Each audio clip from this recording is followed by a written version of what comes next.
Hello, everybody. Thank you for joining me.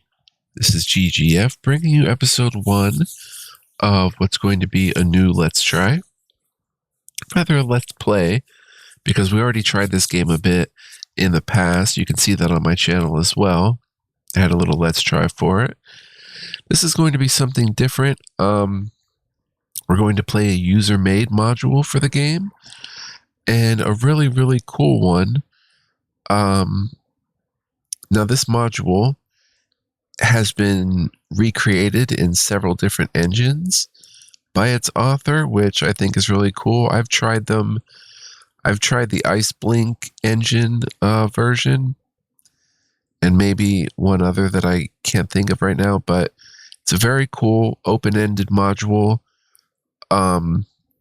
Very traditional RPG, kind of pen and paper-esque. Really cool.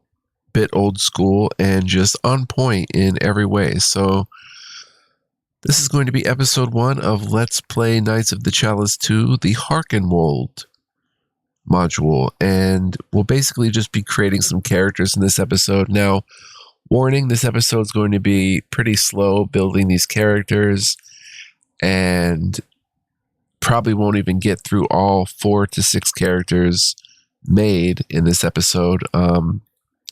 Might take 2 episodes or whatnot to do it because the options are very deep. There are many options to consider, and I really like to, make sure that, or not make sure, but rather just explore the options and have fun with it rather than rush. So here's some very beautiful art. Really like this. Knights of the Chalice 2. Oh, there's an archer up there. I didn't even see that. Very cool. So let's do the game options quickly. Everything is already set. I'm not going to go through every single option, but we know what's going on here. We'll see it in the game. Let's launch the module. We have a few modules here to choose from. Augury of Chaos is the official module, and more are being made, I believe, but this is a user module made with the modding system. Let's launch the selection. Selected.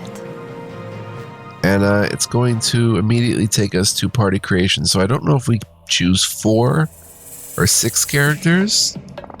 The start button is available. Please add at least 1 character to your party. So I'm not just going to make 1, though. I'm probably going to make the whole party. I don't know if there's followers available in Hearkenwold itself. I don't recall, but let's create a new character and see how awesome this game has evolved since we played it last. Just an amazing RPG experience, guys. There's no other way to put it. This has all the options you could possibly want. I mean, fantastic work on this game. Our first character is going to be male. This is our main character. Look at all the options. I mean, you could be a mantis even, and that's a female only, but they have 4 hands, 4 arms, which is cool. So for our main character, look, you can even be a centaur, dual-wielding centaur. I don't think I'm going to make a centaur our main character, though, but we will have one in the party. You can be a drake with wings. Or take away the wings if you want. We'll switch this around. And an awesome part of this game is you can just right-click and it tells you exactly what's going on. So drakes are always male. They start with 75 ability score, medium size and speed 30. You can even look into what speed and stuff does. 2 claw attacks and a line breath weapon for 1d4 fire damage per level once every 3 rounds. Special skills glide. And then there's sub-races. You could be a fire drake, an ice drake, which you lose an ability point, but you get a cold breath weapon. A lightning drake, you lose 2 ability points and get electricity breath weapon. And an acid drake, -3 ability points, but you get an acid breath weapon. And also see the chart of sub-races and recommended sub-races. So there's a lot of information you can pull up in the help database with a right click, which is really cool. Then we've got dwarves. No half elf, but I think I might be an elf, which is kind of usually my thing. We have a high elf, no change. A gray elf loses 2 ability points but gains 2 willpower saving throws. That's interesting. Moon elf, +2 wisdom, -2 dex. Sylvan, +2 strength, -2 intelligence. And Aviara, they're flying elves, -2 dex, -5 speed, but sonic vulnerability. What if we pick a flying elf? An Aviara. That'd be pretty cool. Let's look at the hairs. So far we're at like 2. Oh, I don't have to do that. I can click through them. My bad. Lots of cool options.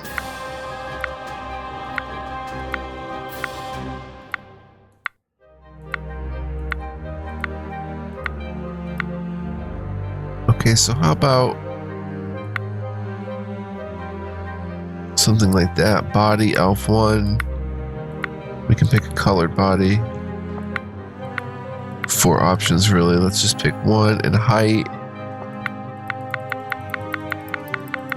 Oh, it's going off the thing here. It's not showing it, but maybe I wish it would show exactly how tall the character is.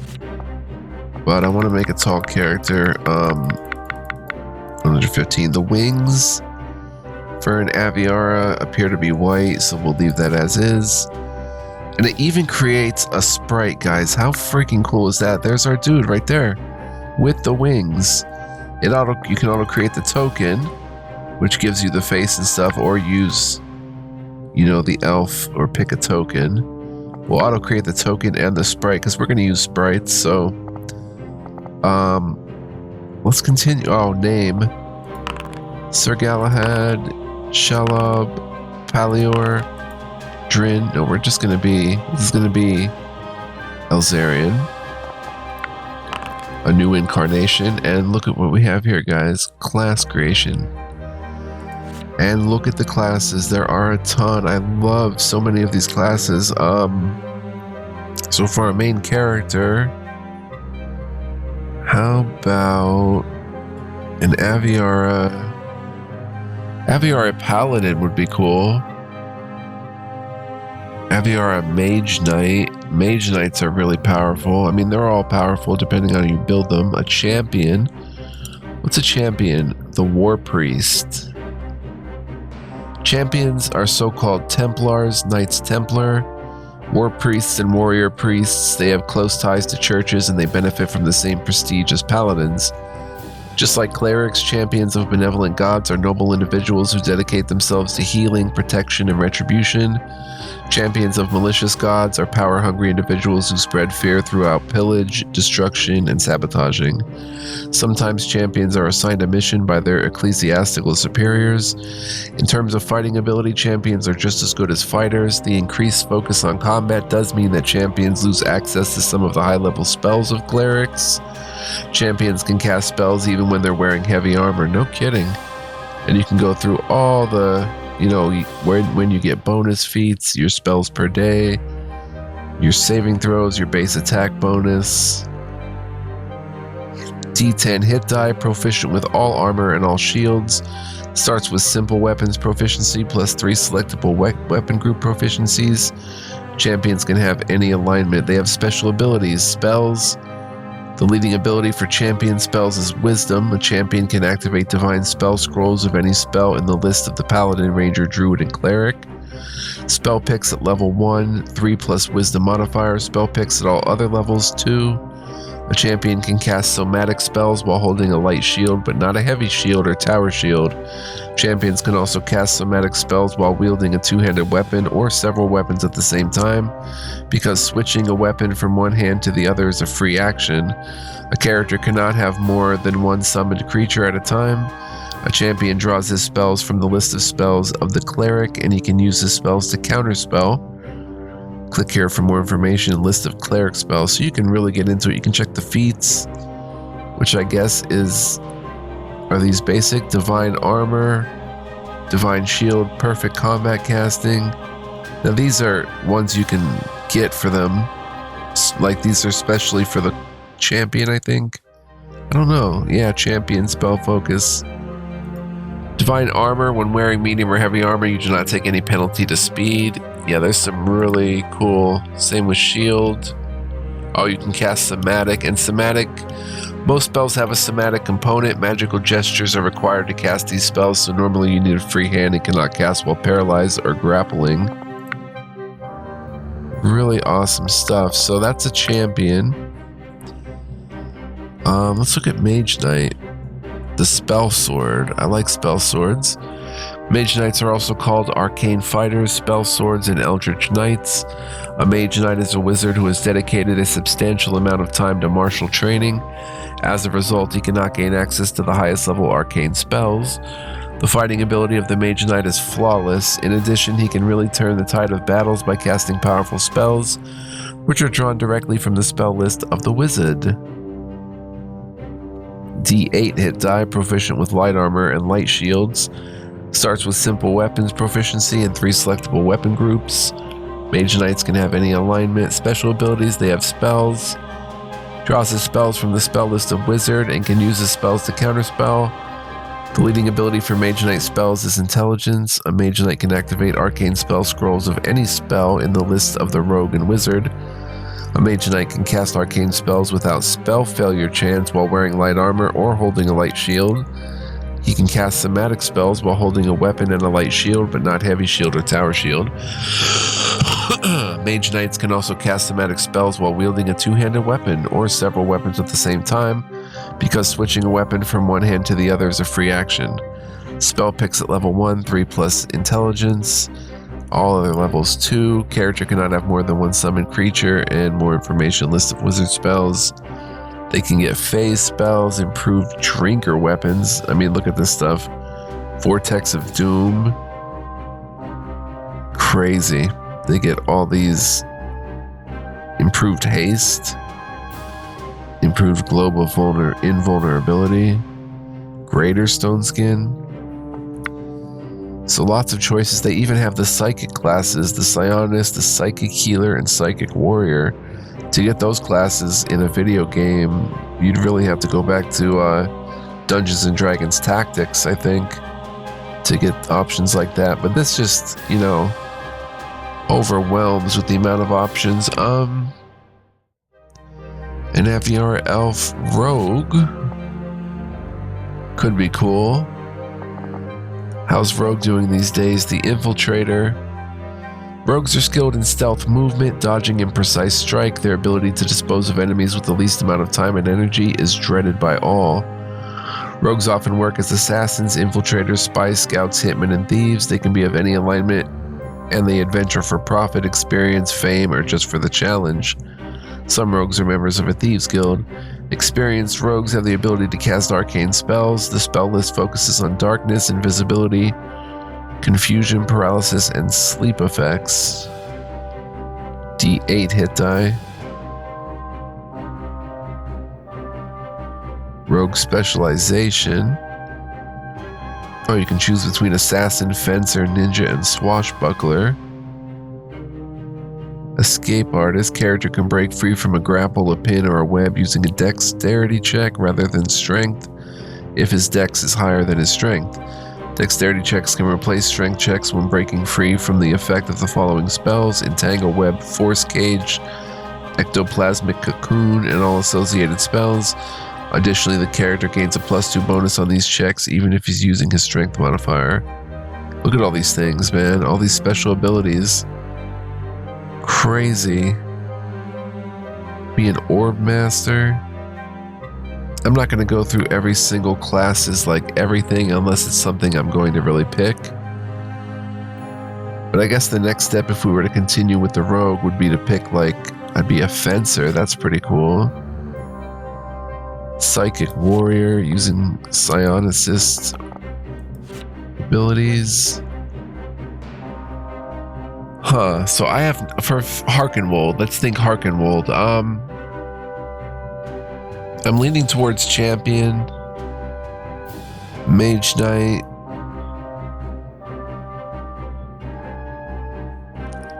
Samurai even.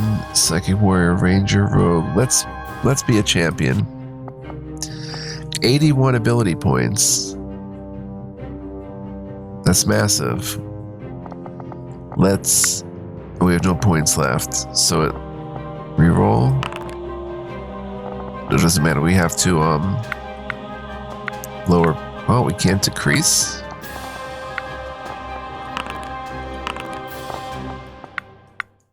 Can't get lower than 16 intelligence. 16 dex.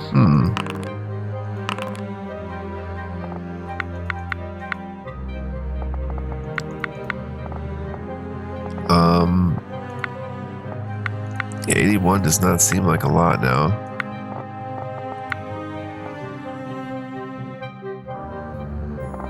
I mean, we could remove the limit, remove the racial limit, and just roll for points. 96. Look at these scores. Absolutely nutty. The racial limit. But I probably want to keep the racial limit on, even if it's a bit more challenging that way. So what was champion again? Wisdom, right? Is wisdom. But for some reason, we can't decrease intelligence. Under 16, that's really hurting our ability to get other points.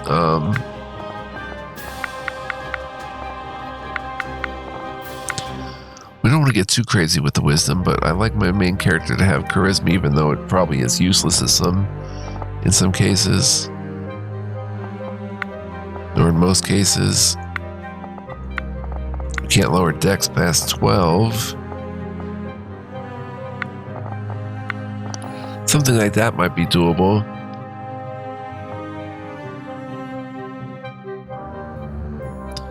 But the intelligence thing, that's weird.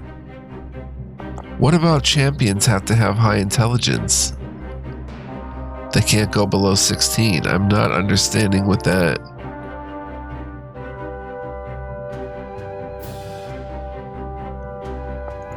Let me see if I pick, like, Mage Knight. Decrease intelligence. So that must be an Aviara elf thing. -2 dex.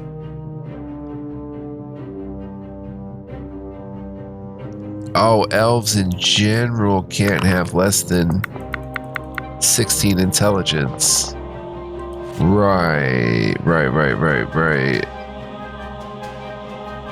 I got you. You can't, there's no real dumb elves or anything like that, or, you know. Even though I make them like a gladiator? Huh. Alright, so we will go with, was I gonna go with champion?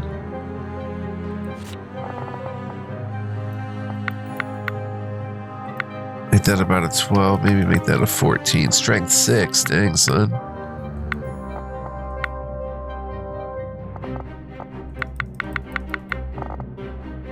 How's something like that? We'll get points as we go as well. Character skills, search score of 18. Gets 2 for being an elf, base intelligence 2, so a search.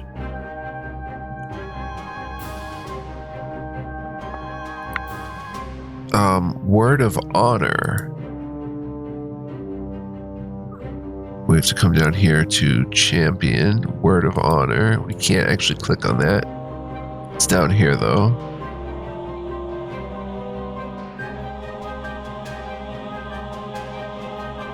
Let's see what we can find.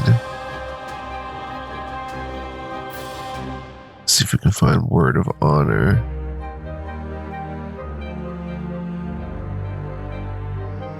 Heroic charisma, heroic stats. Search.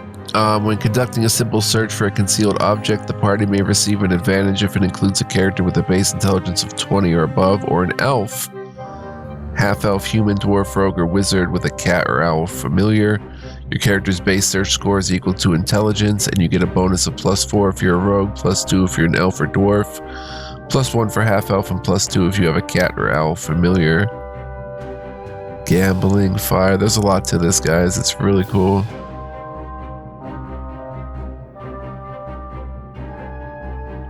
Well, look at this, Divine Champion. If your party includes a paladin or a good aligned champion, cleric, or bishop, you may be given the option to call upon the power of a good divinity when facing a difficult situation. Likewise, an evil aligned champion, cleric, or bishop may allow the party to seek assistance from an evil deity when facing a difficult situation. We're going to be good, of course.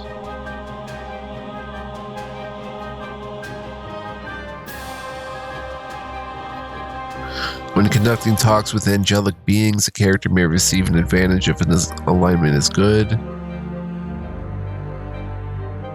Oh, search. Let's find champion. See if we can find word of honor. Oh, that doesn't help.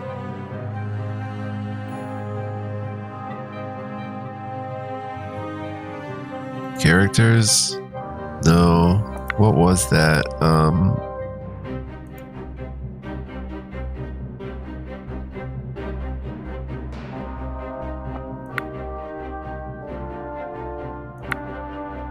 Oh wait, is it feats champion? No. I guess we still look in here.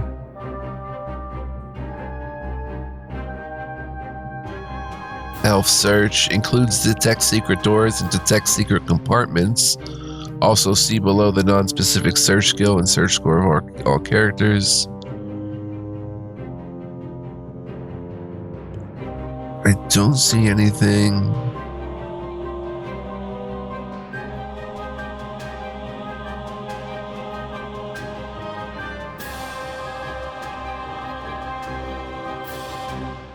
Word of honor there. The cleric, druid, and monk receive the word of honor skill.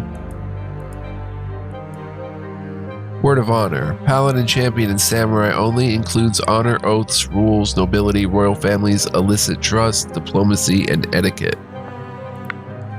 Streetwise, expanded skills. This basically just makes you more streetwise.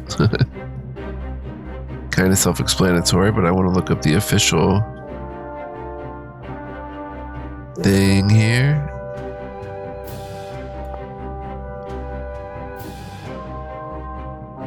Streetwise. It is a generic skill, I think. Arcana, healing, nature, religion, warrior, assassin, psionic. Streetwise. Rogue, bard, and fighter only includes bluff, sense, motive, gather information, appraise, bargaining, underground factions, criminal organizations. So we have that. Elf search, diplomacy of a champion.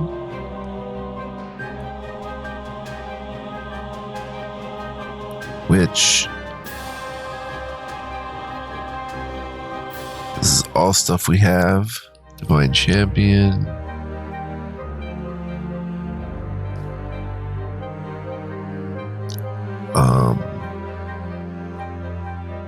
It should say champion diplomacy.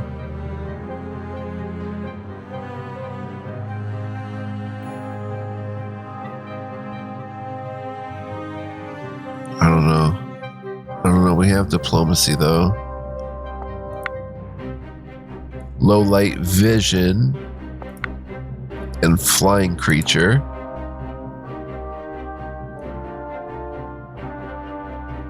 Flying, if your party includes a winged creature with the flying subtype, you may be able to fly over a particularly wide chasm or gain access to other hard-to-reach places. Your party may also be able to fly over a chasm if you have found a magic carpet, and you may also gain access to certain places beyond reach using a grappling hook. So those are all the character skills. We can even click maximum, which is super cheap, but select alignment will just be chaotic good, which doesn't change anything down here. Let's continue. Our Aviara Elf. Divine Spells, 5. from level 1. Let's check them out. We've got Bane, Bless, Cause Fear, Command, Cure Light Wounds, Divine Favor, Enhance Weapon, Inflict Light Wounds, Magic Stone, Protection from Alignment, Remove Fatigue, Remove Fear, Shield of Faith, and Summon Elemental. Let's check out Shield of Faith. It's a Cleric 1, Verbal Somatic, Standard Action, Touch Range, affects allies only. Alteration during 10 rounds. Touch spell gives a +2 deflection bonus to armor class. Bonus increases at levels 6, 12, and 18. I like that. Summon Elemental. Cleric 1, Verbal Somatic, full round action, range is medium. Conjuration, select Earth, Fire, Water, or Air. An elemental of that type and of caster level hit dice is summoned for 4 rounds +1 per 2 levels. Or until dismissed. Casting time, full round action. Space is a 1x1 square. Interesting. Protection from alignment. Touch spell or touch range. Enchantment, duration until end of combat. Touch spell, select evil, good, chaotic, lawful, or neutral. The recipient gains a +2 aligned bonus to armor class and saving throws versus enemies of that alignment. And immunity to mind control from all enemies. Does not stack with other protection from alignment spells. Magic Stone. Range is medium. Requires a ranged touch roll. No spell resistance. Enemies only. Evocation. Throws 3 magical stones, each dealing 1d6 points of bludgeoning damage or 2d6 to undead creatures. Requires ranged touch attacks. From caster level 5, the stones deal 2d6 and 3d6, and from caster level 9, 3d6 and 4d6 to undead. That's really cool too. Gonna hit my water bottle, guys. Bear with me, please. Enhance Weapon.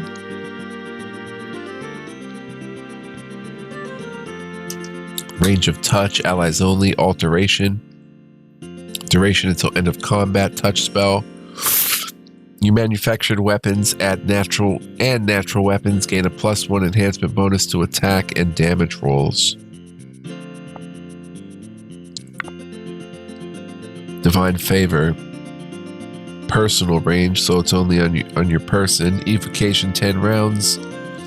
Caster gains bonuses to attack rolls, damage rolls, and saving throws. The bonus is +1 per caster level of 6, or below caster level of 6. It increases to +2 from CL6 and +3 from caster level 9. See the Divine Favor condition. You can obtain this condition from spells, Divine Favor, and Divine Favor from Paladin. You gain a bonus of up to 3 points to attack, damage, and saving throws. Wow. Cure Light Wounds Command.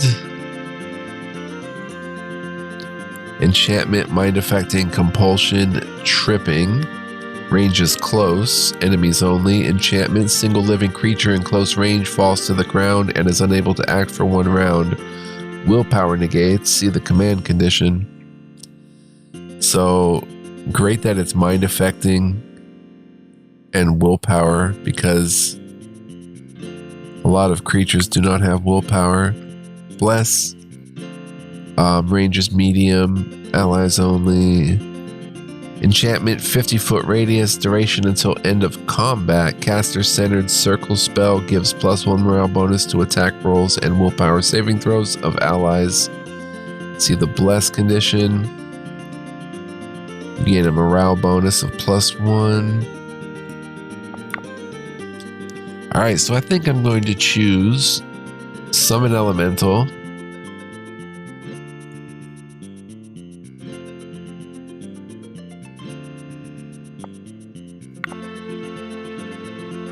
Remove Fear from a touch spell, removes the Shaken condition, also improves the Cowering condition.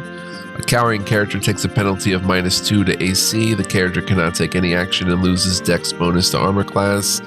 It can be caused by Cause Fear, Scare, and Fear. The condition can be removed using Remove Fear and other stuff.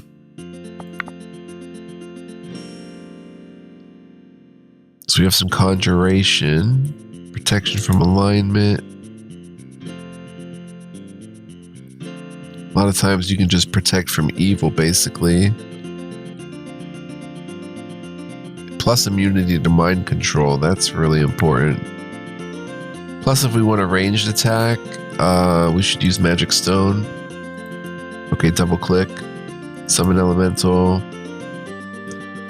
Inflict light wounds. Touch spell. 1d8 points of negative energy damage plus 1 per level up to 5.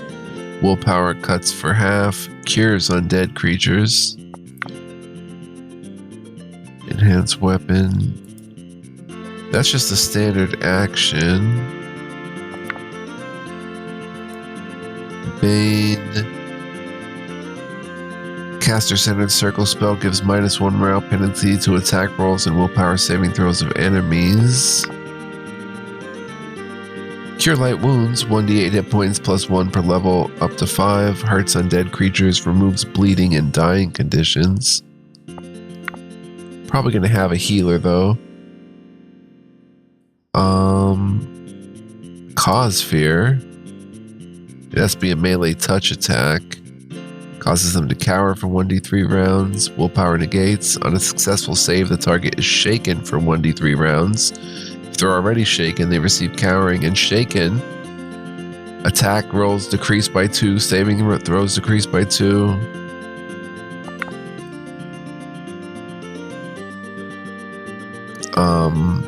Let's get another Cure Light Wounds, I guess. That's 3. Oh, that's... Okay, yeah, we're on 4 or 5.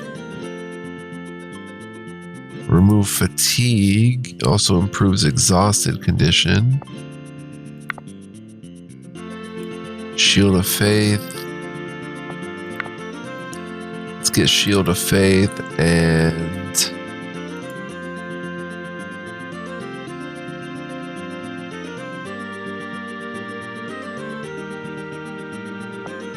attack damage and saving throws. Let's get Divine Favor.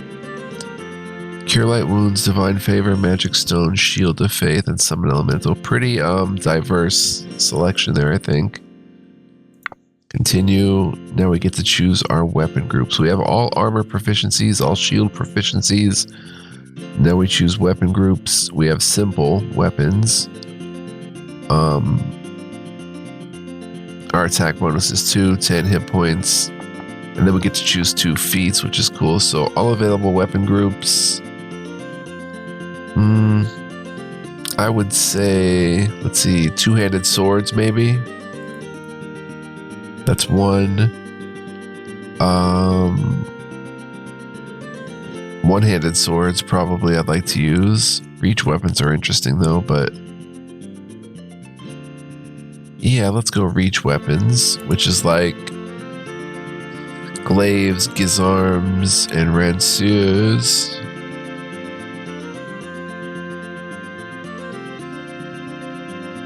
If you use a reach weapon such as a glaive, all your other attacks benefit from reach, including those with a non-reach weapon. However, this benefit does not apply to touch attacks. When using any of the weapons in that weapon group, you do not take the -4 non-proficiency penalty to attack rolls. Let's get reach weapons, and for something fun, flails. Let's see if we can find a flail in there. Alright, very cool. And let's look at the feats. There's lots of them in the game. These are just the first level ones we can choose. Awesome. So we have some recommended for us. Attack focus, +1 bonus to attack rolls with all weapons, including manufactured weapons, natural weapons, ranged weapons, and all touch attacks. Battle cunning, your critical hit confirmation rolls gain a bonus equal to your intelligence modifier. That's interesting. Die hard, your character automatically stabilizes when knocked unconscious and dying.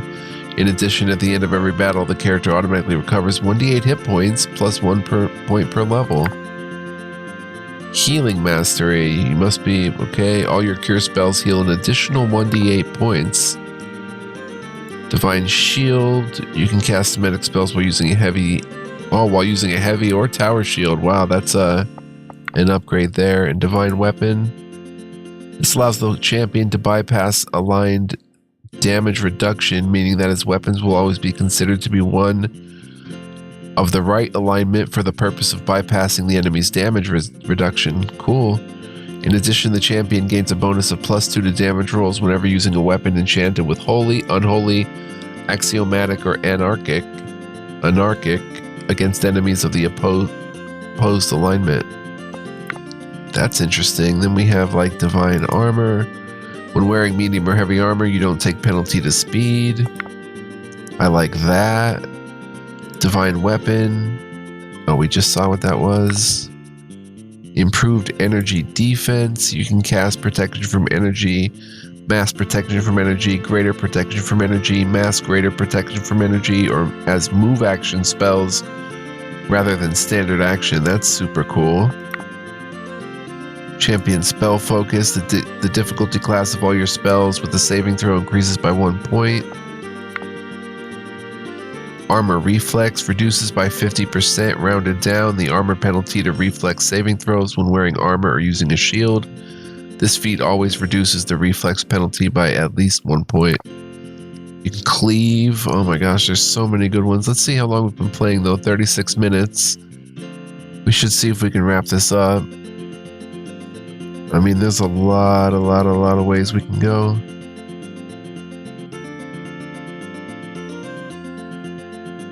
Improved touch attacks. Improved weapon and shield style. Meta magic. Overrun.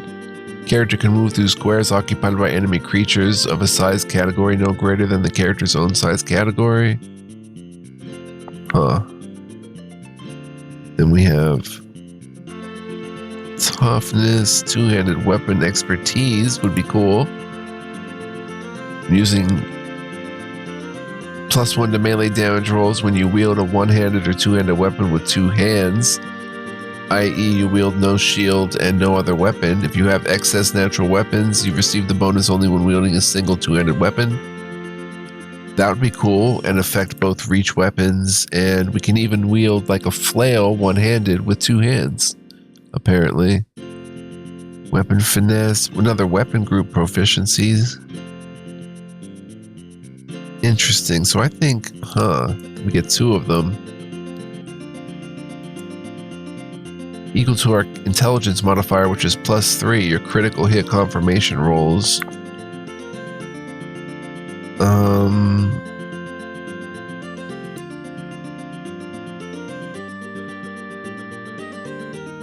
I don't know how many enemies have damage reduction in the module, which, you know, it's not a big deal. Blind fight, cleave. Whenever you kill or render unconscious a creature within a melee, you gain an immediate additional melee attack against another opponent within reach.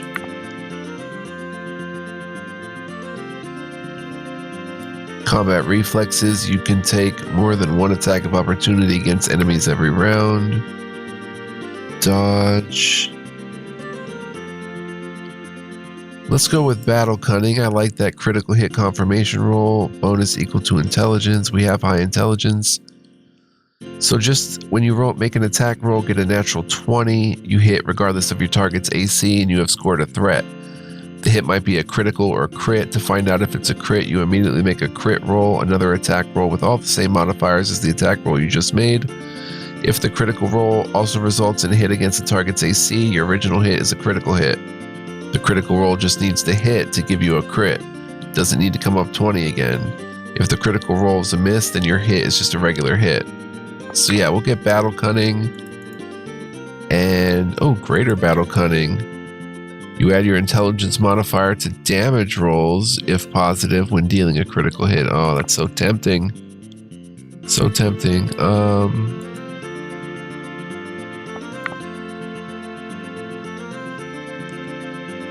Let's also get, I think, divine armor. When wearing medium or heavy armor, you don't take any penalty to speed.